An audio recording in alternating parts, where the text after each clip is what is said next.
Noticias TVC, tenemos al infectólogo Alejandro Macías. Muy buenas tardes, bienvenido.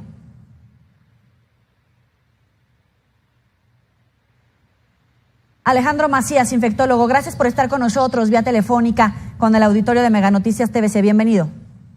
Sí, muchas gracias. Gusto de estar con todos ustedes. Gracias. Le quiero preguntar respecto a estos índices que hemos visto, la curva de contagios que se está registrando en México. Las autoridades todavía no determinan en qué fase o medidas de qué fase deberíamos de implementar, si las del fase 1 o fase 2 ya en estos momentos. ¿Usted cómo observa la tendencia en crecimiento efectivamente, pero a qué ritmo y en qué fase estaríamos?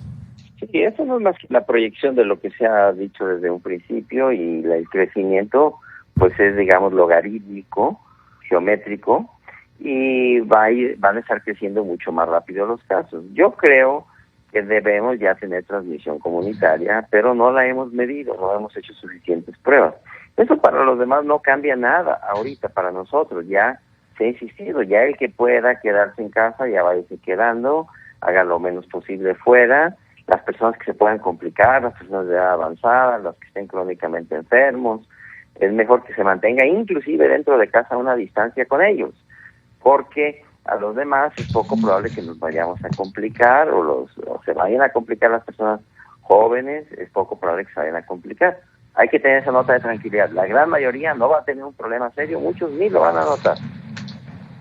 A ver, mencionas, Alejandro, te agradezco la comunicación, Paco Ramírez de este lado, te agradezco la comunicación. En tu experiencia como excomisionado nacional para el tema de la influenza H1N1, ¿qué podríamos esperar? Tú dices, ya podríamos estar en la fase comunitaria, de transmisión comunitaria. ¿Qué podemos esperar? ¿Cuántos mexicanos podríamos pensar se podrían infectar? Sí, mira, Paco, en relación con la pandemia de 2009, las cosas se parecen y tampoco se parecen.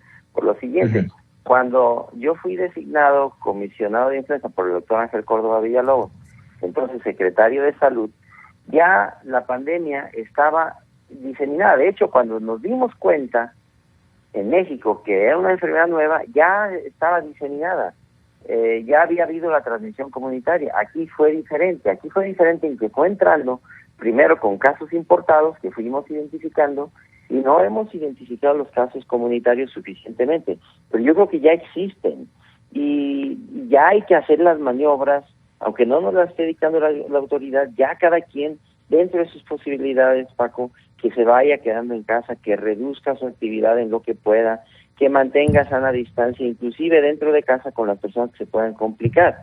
Es algo de sentido común, mantengamos nuestras condiciones de higiene de manos, eviten tocarse ojos, nariz o boca, eso ya, de una vez, a reserva de que ya la autoridad reconozca cuando esté la fase 2 y que nos diga si habrá que hacer algunas otras cosas adicionales.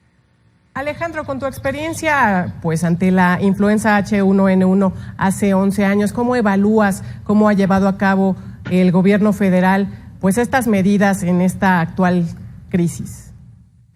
Sí, mira, en aquella entonces hay que decir que la situación no es fácil para la autoridad. Yo recuerdo que al doctor Córdoba se le criticaba mucho dentro por todo lo que después se le reconoció internacionalmente, la manera en la que México había reaccionado, la transparencia, la prontitud con la que se hicieron muchísimas pruebas.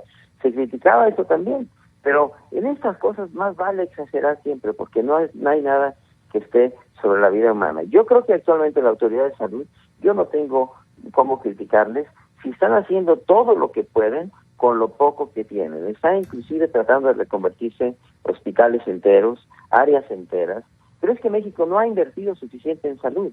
No tenemos, la verdad, una buena preparación, no tenemos suficientes camas de terapia intensiva, estamos con los dedos en la puerta tratando de hacer. Ellos, la autoridad de salud, quiero ponerme en su lugar, están tratando de hacer lo mejor que pueden con lo poco que tienen. Alejandro, de este lado te saluda Alex. De esto que comentas se derivan dos preguntas desde mi punto de vista importantes. ¿No hemos aprendido la lección con otros casos como el de la influenza H1N1? Y por otro lado, mucho se comentaba sobre las pruebas, que si se hicieron pocas, que si no se hicieron, que si es necesario hacerlas de manera centralizada. ¿Qué opinas tú sobre estas aplicaciones de las pruebas? Sí, mira, primero, no se ha invertido en salud, eso no lo aprendimos en México. Hemos visto a la salud con una inversión muy pobre. México es uno de los países que menos invierte en salud. Eso no puede ser. Ojalá que nos quede ahora sí ese aprendizaje. Los hospitales y la salud son parte integrante de la seguridad nacional, del contrato social. Hay que aprender ya eso. Ahora, las pruebas de laboratorio, tenemos una muy buena red nacional de diagnóstico. El problema es que si no tienen también los suficientes implementos para trabajar, pues ¿cuántas pruebas van a poder hacer?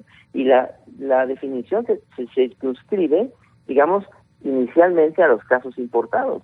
Pero si no hay suficientes pruebas, pues no vamos a poder detectar la transmisión local, que muy probablemente ya se está dando en muchos lugares de la República, porque eso no va a entrar al mismo tiempo en toda la República. Eso va a entrar un poco en una epidemiología que se llama de palomitas de maíz, va a brincar aquí, va a brincar allá, va a brincar allá, y tenemos que estarlo detectando para reducir las actividades sociales en zonas diferentes. Con la experiencia, y por último te pregunto, Alejandro, ¿qué dimensión podríamos pensar que va a adquirir esta crisis, esta pandemia en nuestro país?